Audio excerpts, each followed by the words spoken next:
Magandang araw. My name is Dante Nico Garcia. I'm the founder of 48 Studios, and I'm also a director, film director, a scriptwriter, and a Palawenyo.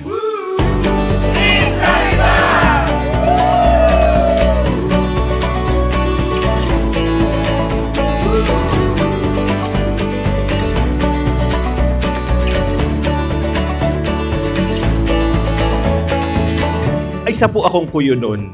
Isa akong kuyo nun, kaya ang title ng naisipan kong workshop natin ngayon ay Pamati. Pamati, which is a kuyo nun word meaning to listen. Magandang umaga muli.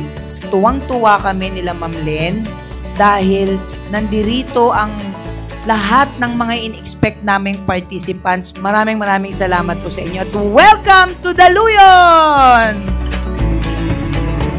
Sinusubukan din nating mag-open ng collaboration sa mga Palawan artists. So ganun ka-diverse yung participants, but it opens collaboration for artists of all ages in Palawan to be able to figure out kung ano yung gusto nilang sabihin and to open relationships also dun sa mga tao, magkakakilanlan yung mga bago at saka yung mga dati ng artist and makahanap sila ng common ground.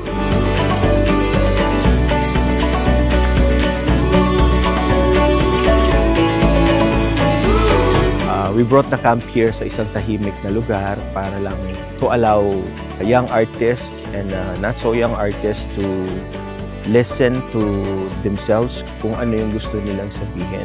We'll be trying to make short films, music, art forms that will make you interested in Palawan. Ayun, natawid ng 3 araw.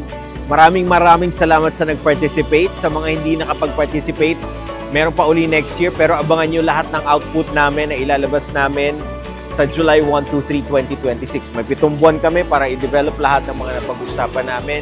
And we're excited for everyone to see it. Maraming salamat sa lahat-lahat na naging bahagi ng Pamati Uno.